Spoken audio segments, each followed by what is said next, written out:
podcast where we take movies and twist the plot to see if we can make them better, and if not, funnier. At the moment, we're talking about teen movies from the 90s. On this episode, there's Something About Mary from 1998. I'm Anders, and I'm dreaming about gorgonzola cheese when it's clearly brie time, baby!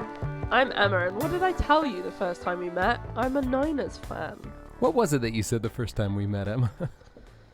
I think it was probably something related to the television show Parks and Recreation, because I think it was when I was wearing a Mouse Rat t-shirt, and you were like, niche, I like it. And a budding friendship was born over that. Yes, still quite niche, possibly more niche reference. Mouse Rat, that rules.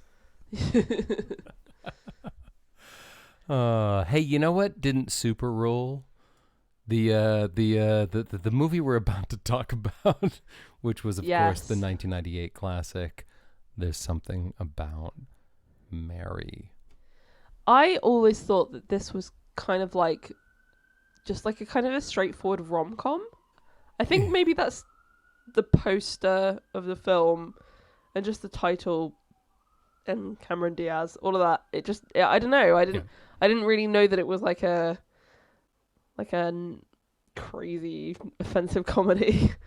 Yeah, and Ben Stiller too, right? Ben Stiller's, very famous, and also, he's in a lot of rom-coms. Yeah. But he's been in some silly movies. Meet the so-and-sos more and more, right? Blades of Glory. Snowflake. He was in Blade. God, I love that movie so much. Yeah, I hope that hasn't aged badly. It has a little bit. A little bit? Okay. It has that thing where, like, it's still fine, but like a vintage t-shirt still fits, but the lettering is starting to, get a slightly little bit uncomfortable. It's a little cracked and broken at the edges, but it's still fine. We'll talk about it, hopefully, and hopefully this won't be too much of a downer or a surprise to people out there who have fond memories of this movie. But we'll talk about maybe what hasn't aged as well, what should have been put in the fridge and was left in the larder and now has grown quite a funky aroma. But first, do you want me to give you a rundown of There's Something About Mary? Yes. Cool. So There's Something About Mary. The clue's in the title. Okay, this movie is about the titular Mary, played by Cameron Diaz, who has, throughout her life, and we go through a bit of a timeline here, she has an appeal. That means that many men, and the key characters of this movie, have become quite fond of Mary. Everybody loves Mary. I mean, actually, to be fair, like, this movie should be called There's Something About Men. But it's not. That was good. You like that? So it starts in high school. It's the 80s, I guess. You got Ted. That's Ben Stiller's character. He is in love with Mary Jensen, who just moved to the school a couple years ago.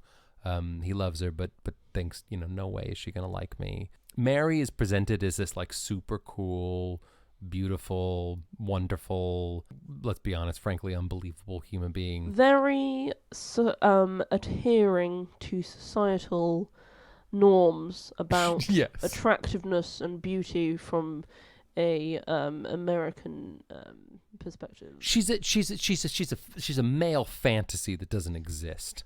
Okay, by men who, quite frankly, do exist. Right? She loves hot dogs and football and wrestling and golf and, whatever. Is blonde and skinny and white. Yeah, and stupid, but also a neurosurgeon, right? She's a doctor, but you can't tell that all these guys are stalking her. She's a complicated lady, I guess. She's actually not complicated, and that's why everybody likes her. But anyway, so she's new in the school. She has a brother, Warren, who has special needs. Okay, and is also ridiculed and teased, and some people say some bad things about him. Anyway, Ted defends Warren, a bunch of kids are teasing Warren, and Ted defends him anyway. And that's why Mary goes, "Oh, Ted, you're a nice guy." And they become friends. He asks her to the prom. They're going to go to the prom, but then they can't go to the prom because he has an incident with his zipper involving his downstairs area, and he has to go to the hospital. And then that was unfortunate. And then it's the present day. The present day, Ted still loves Mary. He's been thinking about her since high school. For 13 years, he's been carrying around her photo in his wallet, which, by the way, spoiler alert, that's a bit creepy. Okay? He decides, hey, I still love Mary. Maybe I'll try to look her up. But because it's the 90s, he doesn't use the internet. He hires a private investigator to come and go and find her. So he hires this guy called Healy, played by Matt Dillon, to go down to Florida to go find her. So he goes down to Florida. He finds her, but as you know, there's something about Mary, so he falls in love with her. And he goes back to Ted and says, "You shouldn't look her up because she's gone. She's not what she used to be. You don't want to have anything to do with her." But you know what? Ted still loves Mary, so he goes down to Florida, tracks her down, finds out that he still likes her quite a lot, and becomes part of this like weird thing where there's a bunch of dudes who are all pretending to be something else, who are all trying to win Mary over and to be her boyfriend or whatever, including Dom, Tucker, Healy, and Ted. So it's a lovely, it's a quintet of creep-tet of dudes who all want to be with Mary. In the end, they all reveal that they're all pretty terrible, and they say something like, "You got to choose one of us." And then Mary goes, I guess I'll choose you, Ted, because you're the best of these 4 men, and my brother Warren seems to like you, so I guess that's why I'll choose you. And that's the movie. There's something about Mary. There is something about her. So unusually for our little set of films that we've done here on this podcast, I actually did see this one when I was younger. Really? Yeah. Okay. And I barely remember it, to be honest. Right. But I remember not liking it very much. Me and my friends had a film club when I was at school. Friday Film Club, we used to call it, FFC. Hanging out, talking about movies with your friends. Yeah, Nerds. Friday night. We would get Super pizza that. and snacks and we watch movies on a Friday night. That's fun. That is actually fun. And we would, they would often be like rom-coms and stuff, usually like rom-coms from the noughties, but right. you know, and we'd all go, "Oh my god, he's the worst, I can't believe." Is that why you do the podcast now? Yeah, this is just carrying it on for me. And when I was watching it again, I was kind of thinking, I feel like if there was anything that I retained, completely honestly, that I think, you know, would have made me in the 2000s when I watched this feel uncomfortable, it was probably the men and the way that they behaved in this. Yeah. Watching it again now in 2021, there's loads of things that make me feel extremely uncomfortable. More than the men. More than just the men. So, but it's interesting because it's a very well loved and highly rated film. That, as you say, just seems to have aged incredibly badly. But, you know, that's an interesting thing to say in terms of, like, it's aged badly, which is, like, right. Is it that the general consensus was that it was good and now the general consensus was that it's bad? Is it a bad movie? Is it offensive? Is it just misjudged? Is it that we're being too sensitive? Is it, you know, it's like, it's a very subjective thing, which is interesting. Yeah. No. Yes, no, yes, no, yes, no, yeah. Here's what I think, okay? There are things that at the time, for some reason, were allowed to be on film and TV that at the time I want to believe, and I do believe, people said, this isn't right. You can't put this on and you can't put this in a movie, okay? Mm. I wonder if either at the time less people said you can't use, like they use in this movie, they use the R word quite a bit, Yeah. right? But you can't use that word. But I remember kids in the 90s using that word a lot. They did in the noughties as well. Right? I don't know what was technically allowed, what was technically accepted or whatever. I just know that in the 90s some things happened that don't happen now. We've watched almost 50 movies from one decade, okay? You and I together. Rarely have I come across a film that I remember feeling so, as you say, people feel fondly about this movie. I feel fondly about this movie, or felt fondly about this movie. I watched it, this week, and I had forgotten all of the things that felt really wrong. I don't care when it was made; it felt wrong, and I was surprised.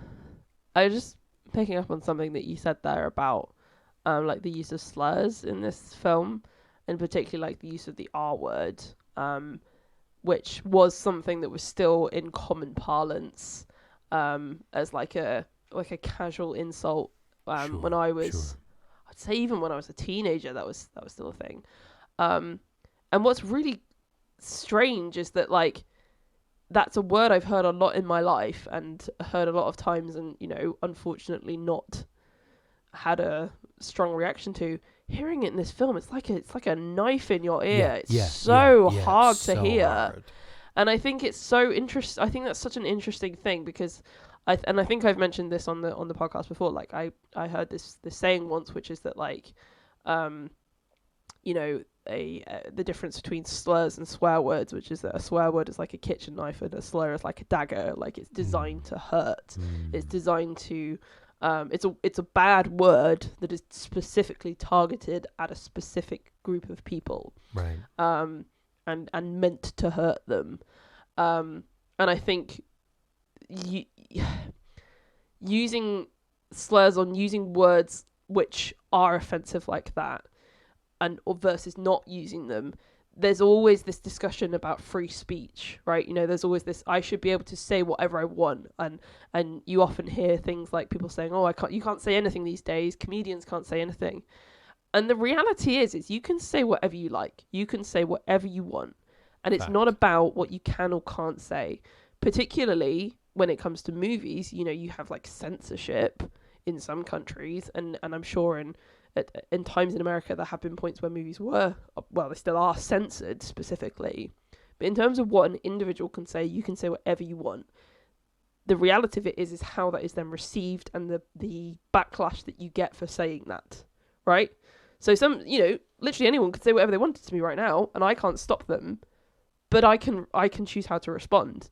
And that's the weird grey area I think that people often confuse with something like, freedom of speech and oh, you're saying that I can't say this. I'm like, I can't tell you what to do, actually. You have free will and you have autonomy, and you can say it and you might get arrested. You can say it and you might get somebody upset with you.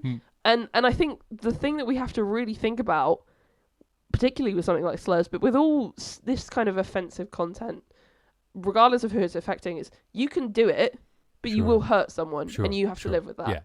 Right? Yeah.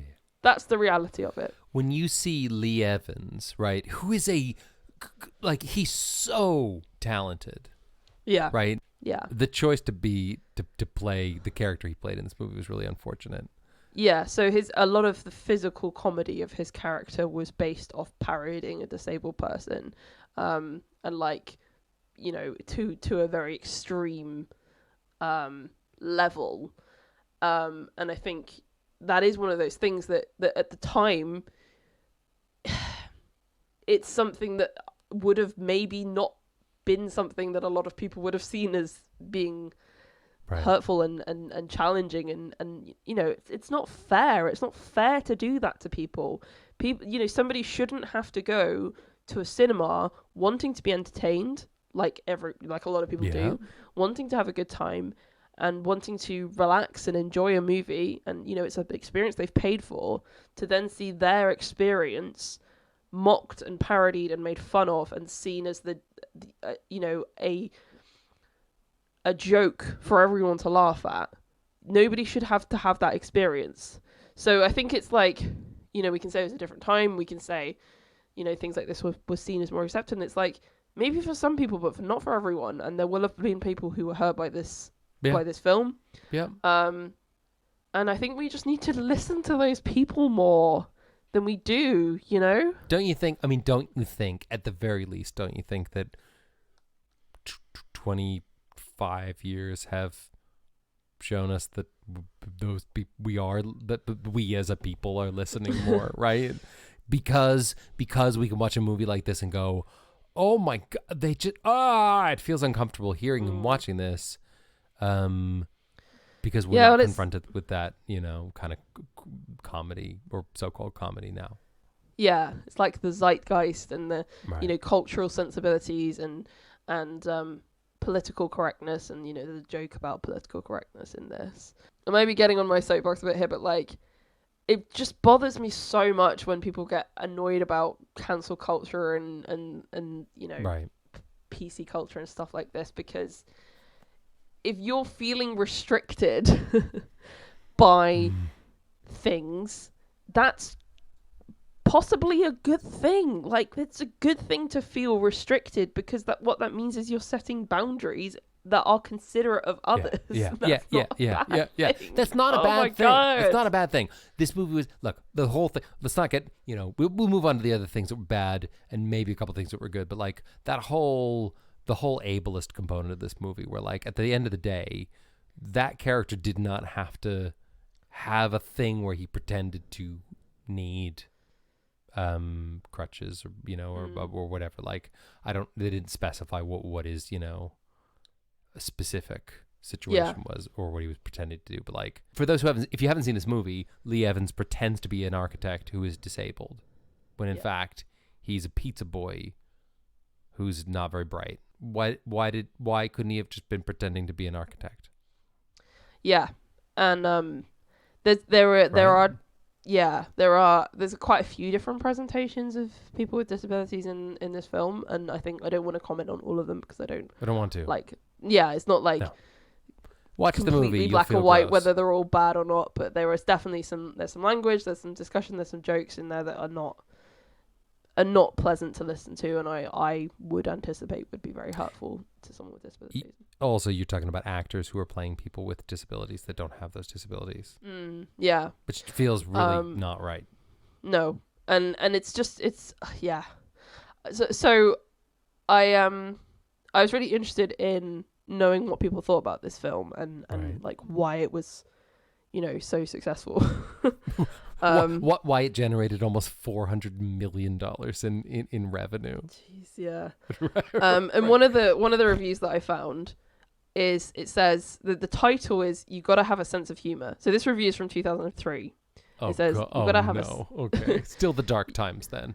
Yeah, you've got to have a sense of humor, and it says things like, "It's not for everyone's taste, even those who think they know comedy, but this is the comedy that's hard to do once you've reached maturity and forgotten what it was like to laugh at simple things. This is simple as it gets. Don't put too much into it, what it is, and to me it was really funny."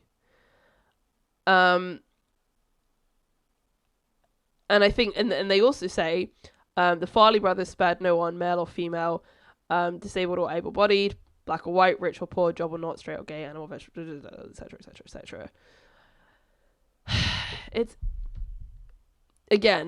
like, the attitude of saying, like, you've just got to have a sense of humor about these things. So, a lot of the things in this film are, I guess you could say, framed around, like, quite straightforward comedic setups, Right. So, like, dramatic irony is a classic comedic setup, which is that we know something that the characters don't. Sure. So when we find out that the various men have been essentially lying to Mary about, the fact their various different situations and connections to her, that's quite a straightforward comedic setup. There's like Shakespeare plays where that's the entire thing in their comedies. So I think that the attitude of like, oh, you just gotta don't take it so seriously and just have a sense of humor and find it funny, is almost saying, I adhered to what this film was asking me to do because I don't want to critically think about it. And and it's also saying, you should overlook your sensibilities, and it's better to just be entertained and have a good time, because nobody wants to be a buzzkill, apparently. And I just think that's a really lazy attitude, and it just annoys me so much, because it's like, you shouldn't just put things aside and how you think about what you think about things critically just so that you can have a good time. No, don't do that. Yeah, and also, like, there were things in this movie that I think were pointing in the right direction, okay, to give it some credit. Not that it deserves whatever, I don't know what it deserves. It is what it is, right? There are a couple things I appreciated. The first is, like, I will say, I am a fan of Ben Stiller, and I like a lot of things that he's done, right? Right. We were joking about it earlier, but like I remember really liking Meet the Parents, although I'd like to rewatch that and make sure that's, not... I loved Meet the Fockers. I really liked it. Right? And the thing is, Ben Stiller does a really good job of being really, really serious and really, really plays a part when he's around complete chaos and like slapstick comedy, right? He actually, I think he plays that part really well. And I felt like the character Ted in this movie was like a proto version of whoever he played in Meet the Parents, right? He was a sort of like trying to just sort of be Greg, right? Just trying to be a regular guy, but crazy stuff happens to him. But he's just a regular guy, and he's just trying his best to be like, it's fine, and whatever. Like I like him in lots of movies. There was even a movie I really liked. I like a lot of rom-coms. I liked him in that movie with Jennifer Aniston, where he's like an insurance adjuster guy, and they go to Hawaii, but it's not 50 First Dates because that's a different movie, right? I know whatever. What you mean. But I liked I liked him in Night at the Museum. So did I. Hey, that's a great film. I liked him in Mystery Men. You ever see Mystery Men with Janine Garofalo? Oh, her off of Reality Bites. Off of Reality Bites, yes. Oh, also Ben Stiller off of Reality Bites. I liked him in Reality Bites. The point is, I like Ben Stiller, right? And I think he brought a lot to this movie, but it wasn't the right. It wasn't quite right. The other thing I really liked, and actually the thing I think I liked the most about this movie, was the musicians who were like playing the theme song of the movie, and it's like a dude on guitar singing and a dude on the drums, and it starts out and they're in the trees in high school. Where there's something about Mary you did not know, right? Remember them? Mm-hmm. And then they just... That whole thing where it's like there's a two-piece band playing the song about what's happening in the movie, and they're just in the background throughout the film, and then one gets shot, Can I tell you a film, apart from the getting shot thing? Yeah. A film that does that I prefer. What? Which one? That's been done before? The Gladiator, Hercules. Oh, see, I've never seen Hercules. What? I know. You know why? That came out in the 90s. God damn. The late 90s. I was too cool for that. No. Hey, you want to talk about Robin They're on Hood? a hero, no time flat. They're on a hero just like that. Never seen it. Who's that? Honey, you mean Hercules. In the film Hercules, which is one of the best Disney films. Yeah. There is a chorus who are singing at various intervals. Great. You just said and you haven't seen it. Shut up. I've seen Robin Hood. That's the best one. That also has a person singing at the start. Alan Hale. Yeah. Yeah. Every town has its ups and downs, right? Sometimes ups outnumber the downs, but not in Nottingham. All right. So maybe this is a chorus? Is that what they are? Is this the Greek chorus? Right? Yes. That thing, the chorus of the gods or whatever, or like singing at the sun. exactly. I love that. I loved that. I loved having musicians. Did they do that at Shakespeare times, do you think? Yeah. Bunch of people just singing about what's happening on stage. Yeah, although in Shakespeare times it would have been just talking, probably. Like, they would have just said it. Ugh. You know. Singing's Two better. cities, both alike in dignity. In February, Two where we stand cities, they're both alike and different, right? Decka. That would have sounded better if there was a ukulele. It's my only note. Go get your ukulele. Right. The point is, anyway, I liked that. I liked that. I liked that. Okay. I liked the 7-minute abs joke. Do you remember yeah, that was quite funny. That was funny, right? That was funny. Yeah, you've heard of 8-minute abs. 8-minute abs. What about 7-minute abs? Yeah, that's so my kind of joke. Right? How about 6 minutes? No, you can't do that. It's too fast. No, it's not enough time. Surely 1 minute per ab. Then you get the 6-pack. Otherwise, it's like a 5-pack, and then you got that missing piece on the. And everyone goes, "What's up with that?" And you go, "Well, I didn't give it enough time." I only spent 5 minutes. Yeah. And see the results. Lackluster. So what are we saying? This movie was apparently funny at the time. Should have been recognized for being bad, homophobic, ableist, racist, just in bad taste in general, but it wasn't, or at the very least, a lot of people, quite like. You know that thing, sometimes we do this thing where we sort of ruminate on the prospect of filling a theater with a selection of humanity that we choose, and then we get to ask them after watching this movie, what did you think? And we give them a long survey. For me, I would like to fill a 400-seat venue with people who are between the ages of 37 and 45. And I want them to tell us honestly what they thought of the movie. I'd love to. That would tell us a bit about society. What do you think? Yeah, I think that's a good idea. And I will be on the other side of the road in a different cinema with the like 17 to 21-year-olds who are all just crying and throwing up at how horrific this movie is. Shall I talk about gender for a second? Let's talk about gender for a second. There's stuff in this film and there's stuff in films and media generally, right? Which is like, there's some stuff which you just know is just no. And then there's some stuff which, like, after a few minutes you go, wait a second, what? Right. It's almost like the backlog and the history of experiences that you have in your life and the exposure to patriarchy and toxic masculinity and all of that, and capitalism, have drip fed you things throughout your life, right, that direct you down a certain path, and then you grow up and you mature and you wake up and you learn about how things really are, and then you go down a slightly different path.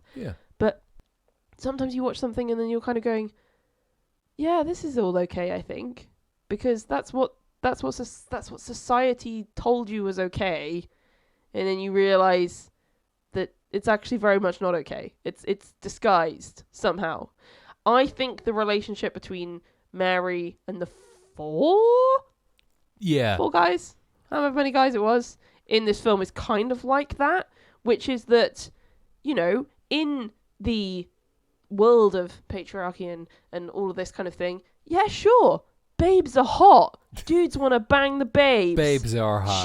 Right? She's so hot and she's cool and she's funny and she's sexy. She loves hot dogs and baseball. I want to get with her. I want to be with her and I want and sex. And I'm going to pursue her. And then if she turns me down, she's a B word. A B word. Yeah. And then I find out that my friends are pursuing her as well. And, oh man, Mary, you got to choose one of us because we've all put this effort into pursuing you. Come on, man. We all just love you because you're so amazing. You got to be with one of us. And she's like, okay, I guess I'll pick this one. And goes, yeah. And you're like, yeah, that seems okay, I guess. fine. Because, you know, babes and dudes and this is how it works. Babes and dudes. And then you go, wait a minute. He hired a private detective to follow her. Yeah. Is that what it's called? A private... He's a PI. Private PI. eye. What does the I stand for? Private investigator. That's the word. But also the eye, right? Because he's looking for people. Ooh. Private eye. And it's like, that's super weird and kind of completely unforgivable in a way. And then it's like, not only that, but he spent however many years, 10 years, obsessing over her? And it's like, that's not okay. That's not healthy. No. You know? Imagine this. All right. Right? Yeah. He turns up in, is it Miami, wherever she is? Yeah. And just bumps into her, and they have a totally straightforward and open conversation, and he goes, "Hi, Mary. Oh my gosh, so good to see you. You know, it's really funny. I've actually I was just thinking about you, and also have been for the past 10 years, obsessively, since that one time we went on a date, because I am totally one time obsessed with you. Hey, I've got your high school yearbook photo in my wallet. Do you want to see it? Because I've looked at it every day for the last decade. Mary, do you want to go on a date? You know what Mary's going to say? She's going to say no. She's going to go, please get away from me. She's going to say, absolutely psycho. No, and I already have a restraining order against one man. Don't make me get a second one. Yeah. Okay. Yeah. Serious note. The film really, really laughed that off as if it's like, oh gosh, yeah, men, what they like, yeah, gotta get restraining orders against all the time. Oh gosh. And then when he comes, and then he comes in, and she goes, "Oh, you know you're not supposed to be near me, you." you. What do you like? Come on now, or I'm gonna have to call the police and get you dragged away because. Yeah. Let me just grab one of your shoes because I'm a foot fetish. Oh gosh, guy, yeah. You know. At least let me have one of your shoes. But yeah, so you were right. You know, it's a male fantasy, but it's also very much about what women are entitled, what men are entitled to from women. What men, what women owe the world, right? Yeah. That's what this is about. Women are supposed to be beautiful, available, stupid but brilliant, and just do whatever men want. It's bad. I mean, you know, like we've talked about the whole Born Sexy Yesterday thing, right? This was like that, but it's a twist because she's also a doctor. But she was also stupid, right? In a way. And like, yes, we were led to believe Ben Stiller's character, Ted, they fall in love in the end. But what happened was she chose the least creepy of the four of them. Which maybe in our twist that doesn't happen. Maybe she should have said, all of you are going to jail. And I might have to change my last name again. Thanks, men. It's interesting you mentioned Born Sex Yesterday, because this is actually a trope. Have you heard of a Mary Sue before? I feel like I have. Give us a rundown. What are we talking? It's basically a woman who is usually a young woman who is portrayed as flawless or perfect. Yeah. You know, she has no weaknesses. What's Mary's weakness? She's not great at observing her situation around her. Other than that, she's the best. No, Mary is a saint. There's a whole thing where like her daily routine includes giving food away to like 7 different people, right? She gets up, she gives a bagel to that guy on the boat who eventually is in love with her as well. Yeah. Right? She gets a bunch of burgers, takes them to her brother and all of her brother's friends, classmates. I don't know. There's some sort of an activity. I think they play baseball or something. Where she's giving out burgers. She's completely unrealistic. Nobody is like that. She's not real. There's something about Mary. Guess what? The thing that is about Mary, she's a figment of your imagination. Right? She doesn't exist. And there's the twist. Right there. We've done it. That's it. She's Oh, she's a ghost. Is that Ghost. what it is? Ghost Mary. There's something about that poltergeist. Hey, we haven't really done ghost stories. Let's do that. I say one more thing before Yeah, we go say one into more our thing. ghost- into Then our we'll ghost do an story. ad. Then we'll talk about how there's something about Mary because she's a ghost. Ooh. And then we'll rate the movie. Spoiler alert, our ratings will be low. What else do you want to say? So because I was thinking about, the whole thing of like films aging badly and stuff like that, I watched a film which I really, really liked when I saw it, which was Shallow Hal. I loved that movie when I saw it when I was a teenager in the early 2000s. Yeah. And it's the same people who made it. The Fairly Boys. Yeah. So I watched it again, having not seen it for a long time. And it's very interesting because I pondered for a long time after watching it about what I felt about this film. Because essentially, if you haven't heard of the film, it's got Jack Black and Gwyneth Paltrow in it. And it's basically about a guy who's hypnotized so that he sees every woman as beautiful, or rather he sees the inner beauty projected as outer beauty. Right. Right. And he ends up falling in love with a fat woman. And this is very shocking to all the people around him, and eventually they end up together. And I loved it when it first came out, and I was thinking about it, I was like, actually, Gwyneth Paltrow is a thin actress playing a fat character, and there's, I remember there was some stuff about people with disabilities as well. I remember there's lots of things about appearance. I was like, I'm not sure about this. And I haven't fully come to a conclusion on it, but I think my conclusion is that there's a lot of stuff in there which is really uncomfortable to watch as a modern viewer. But I think the message is good. Yeah. And I think the message is don't, be shallow. Don't just judge people on their physical appearances.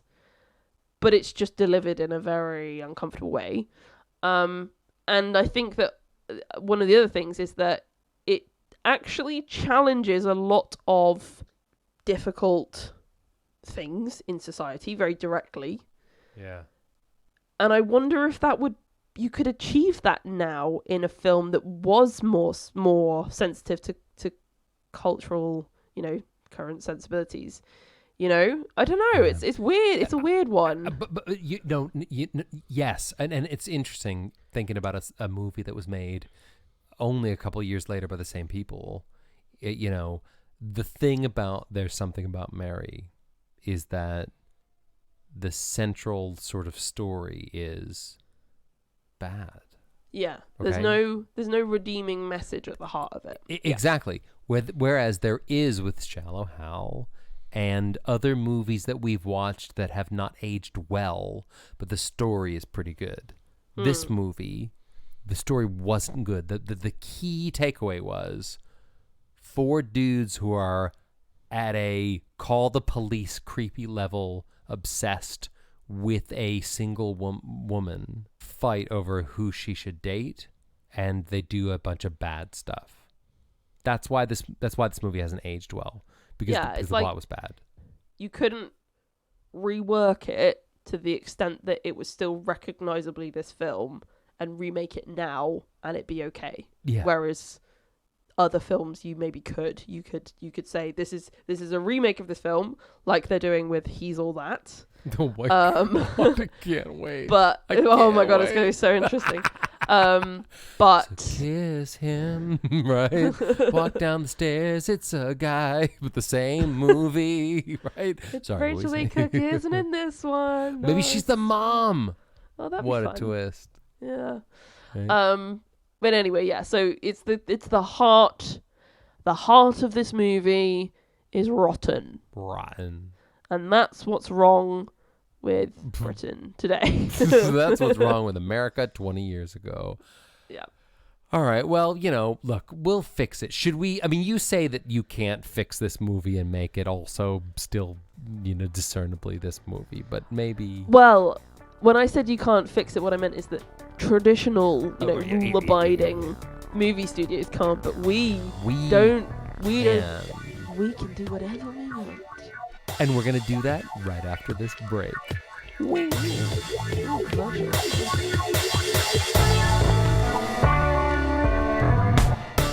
Hey, we have social media accounts that you can follow should you desire to do so, at Plot Twisters Pod on Instagram, Twitter and Facebook. And hey, if you share the podcast, I will personally send you a JPEG of Paul Rudd and his dog. See ya!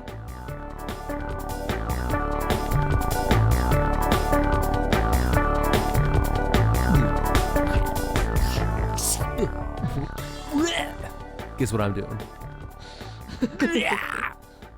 Jesus. Are you okay? I'm fine. I'm just twisting this movie. Oh. That's some serious ASMR. Sorry, everybody. Stop. This is the sound of me stepping in mud. I'm taking my headphones off. Hang on. And then the wind blew by.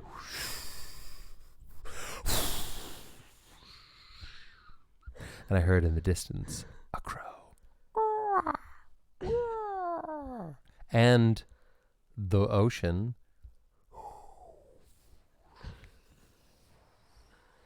And then the gentle sound of Emma taking her headphones off. Goodbye. And leaving the room. Right, no. Come back to me. Let's twist this movie, yeah? Here's what I'm thinking. We're going to do the impossible. We're going to make this movie recognizable to a modern can't be done. What? We've got the skills. We have the technology. We can rebuild this. We can rebuild this. But it still needs to be, people need to be like, that was There's Something About Mary. I just watched There's Something About Mary, okay? So what are the things that we need to change, but we can still, like what are we going to do here? Because I'm optimistic, but I'm nervous, right? So I'm biting my nails and I'm, dancing around. Take out all the ableism. Done. Sexism? Well, I mean, but I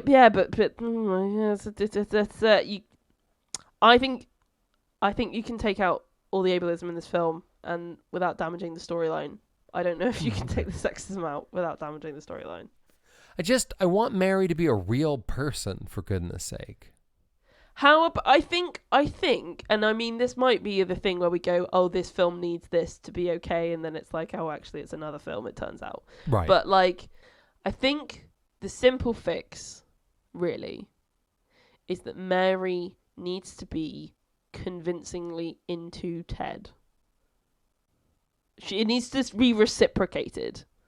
That's it, right? What if this?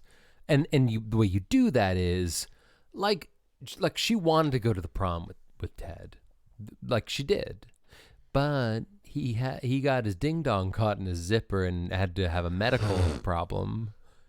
What did they say? Part of the meat and the potatoes. Anyway, how did you do that? I don't know. That was hard to watch. But maybe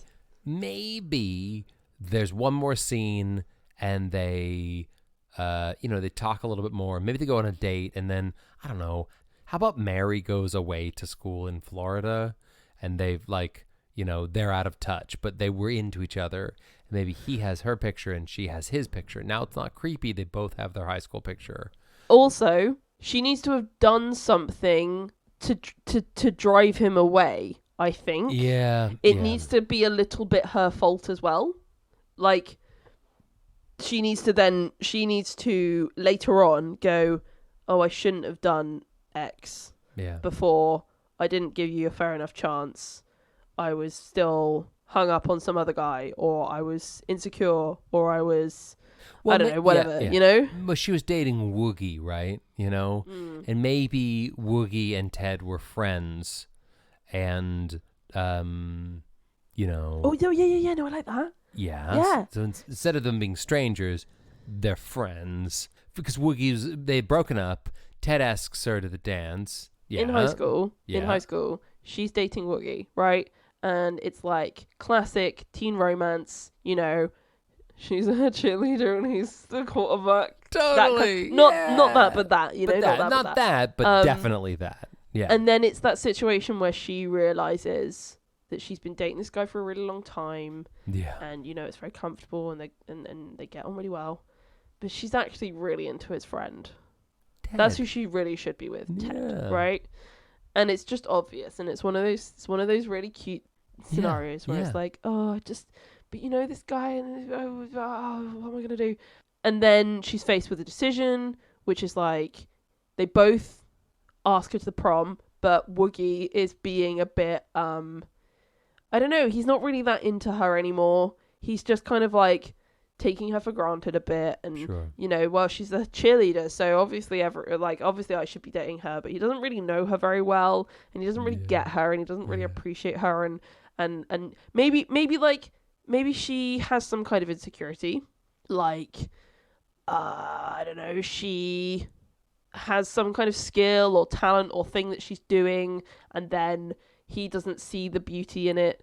And maybe she's really into books and also wants to be a doctor, but he makes fun of her and says she's not he doesn't smart support enough, her. Right? Yeah, he doesn't support her. Yeah. But Ted does, Totally. and Ted uplifts her, and Ted is like, "No, you should pursue that. It's amazing." Yeah. And then she is like, there's a scene where she's like, and I'm realizing that the future part maybe doesn't need to happen, and it's just the past part that happened. Whatever. But there's a scene where it's like, you know, she is looking at 2 phone numbers in her hands, trying to decide who to call, and it's like, should I call Ted or should I call Woogie? I think the future part does happen. I think that she decides, maybe Woogie says, you know, tricks her into thinking that Ted's a bad guy. It doesn't really matter, but either way, she doesn't date either of them. It's 10 years later, and they all broke up, and Ted goes, I've been thinking about Mary, and Woogie goes, I haven't thought about her in years. Let's go find her. And it's not a creepy hire a investigator. They just find her. They use how the about internet or whatever. Woogie says, I had this amazing girlfriend when I was in high school, and I completely took her for granted, and I really regret it, and I want to apologize to her, and I want to try and win her back. And Ted says, okay, I'll come with you. I'll come with you. I mean, I know it's creepy, but you could do it in a way that's not creepy. But I think the thing about, there's nothing wrong with the main character, a titular character in this case, having a bunch of people who are all enamored by them, right? And as long as it's done well. By all accounts, Mary is someone who many people would woo for, would like to woo. There's a woo. People be like, woo. Mary, like people like Mary. I can't say the word woo. Woo? I couldn't just start a sentence with the intention of including the word woo in it. Well, you know. I couldn't do that. We're all unique snowflakes in the blizzard of now. In the woo-niverse. Sorry. I feel wounded by what you just said, you know, and also a bit like one of the early hits of the Britpop band Blur. Woohoo. Actually, that song is called Song Number 1. That's a story for another time. My point is a bunch of people are all in love with Mary, and that's probably fine as long as you film it in a good way and they're not stalkers or murderers. Here's what it is. They're not just all people in love with Mary. Yeah. And she doesn't know anything about it. Yeah. They're all people that Mary could have had a meaningful relationship with, but she self-sabotaged. Yeah. And she turned them away because she's afraid of intimacy. I like that. They're all nice people who it just didn't work out, and she shut down the opportunities with them. Right. That's what it is, right? Look, some people in the world might believe wholeheartedly, and if you do, you know, good for you. That's fine. They might believe in the concept of the one, right? In that there is exactly one person. Like the number? Oh, sorry. No, also like the number. Start with 0 and then 1. Sorry, I was just 2, 3, 4, 5, 6. You're right. The number 1, right? 1 times 1 is still 1. That one will keep you up at night, right? Some people believe in that there is a one person for you, and others would not believe that, right? Soulmates, right? The uncompromising connection of one. This movie might challenge the feeling that actually you may have met many people that could have been your Mr. or Mrs. or whatever, right? But it didn't happen, right? being confronted with many people that you could have spent your life with at once could be jarring. It could be hilarious. It could be terrifying. Have you ever imagined walking into a room of all of your exes or potential, life mates, and they're all crammed in there drinking gin and tonics and judging you? Goodness me. Be a very, very small room. But it would be interesting nonetheless, yes? Be a fun time. They're all reasonable people. Yeah, exactly. And I would expect nothing less of someone of your caliber, right? And me as well. Right? We're all very amicable. It's all good. Yeah, exactly. Don't go into the room that of mine. Don't go in there, right? Because it will be, well, I imagine a heated conversations already happening before I arrive. And I'll walk in and I'll go, "Hey, all of you. Nice to see. I wasn't expecting to see you here." Right? ... I would never reveal their name. The point is, they're all having a really interesting, fascinating conversation without you. And when you come in, they hardly even notice you. They go, "Oh, hey, it's that guy." Anyway, tell me about you. Anyway, I know he's here, but it's been forever. How are you? Yeah. Girlfriend. And that's the real rub of it all, is that in the mysterious and awkward room wherein all of your potential life mates are all having a good time talking, you're the guest at the table that doesn't necessarily need to arrive. Right? This is a weird tangent, but yeah. No, this is spot on, and the point is this. There's something about Mary, the movie from the 90s, was about a bunch of dudes who stalked an unrealistic, unattainable, and quite frankly, absurd human being. They all acted poorly, badly. They made bad comments, and they made people feel bad. In our movie, Mary is still great, but she's realistic. And for some reason, there is a group of people who all could be the person that would be right for her. And she has to decide. And you know what? The camera goes to black before she decides. Oh, love that. Because we Yeah. don't need to know. In fact, not knowing is knowing. You know what I mean? Imagine if, like, this room that you're talking about, right? Imagine if there was people in there that you weren't expecting to be in there. And it's like, this person could have been your, But you didn't know. A life partner. And you didn't even think about it. But that's the point, right? Because that's what life is. Nuts. Life is a choose-your-own-adventure, Yeah. wrapped in an enigma, wrapped in a tortilla, char-grilled and served to you with a nice pico de gallo and a seasoning of cilantro. Emma, I think that we have twisted this movie, and all you and I need to do now is to rate the 1998 classic, There's Something About Mary. So I would like to know, on a scale of 1 to 5 corn dogs, how many corn dogs would you rate this movie? Oh, it's really hard. It's really tricky. What are you gonna give it? And then I'll decide what I want to give it. What are you gonna give it? You go first. You go first. Just give it a 2 and move on. I'm gonna give it a 2. You know why? I thought it was funny when I was younger. I didn't think it was funny when I watched it this week, except that parts of it I thought were kind of funny. But it's bad, and you should feel bad if you think it's a 5. If anyone out there thinks it's a 5, you're a bad person. This is a 2, all right? 2 is credible. I'm going to give it a 2. Okay. I think maybe a 1. Yeah, that's because right. It's right. I didn't. Here's the thing. I didn't switch off from watching it because I was so bored. And there are films that we've talked about where I have done that, where I've literally gone, I actually can't even be bothered to watch that. And I didn't feel this way with this film. That's so good. If my scale is how much of my attention did this film, take, then it gets a 1 for that. Fair point. That's fair. And I do personally, for the record, I like to know at what point you went to double screen, and that's for me my gauge how you liked a movie that I liked. That's my legacy. but maybe didn't like. Now. Oh gosh. This movie was bad and you should feel bad. The end. I've been trying to give look. I try to be balanced Yeah. and fair Yeah. and open-minded. Yeah. In my response to things like this, Totally. I don't want to be preachy. I don't want to be a buzzkill. Nobody wants to be a buzzkill. I don't want to just say, cancelled. Yeah. Yeah. But this movie was bad, and you should feel bad. You Anders specifically should feel bad. I do feel bad.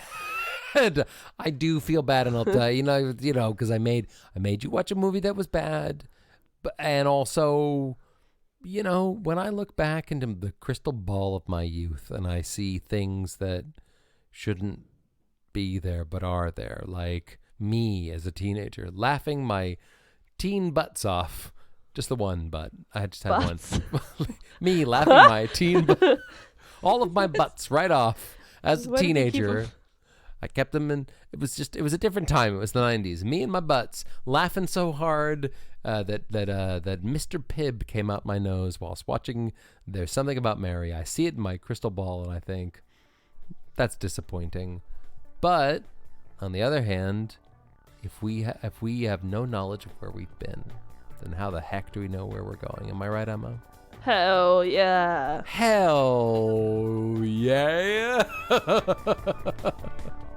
Well, anyway, thank you for listening to this episode of Plot Twisters. Leave us a review on Apple Podcasts if you have the time. And we'll see you next time. Goodbye. Bye.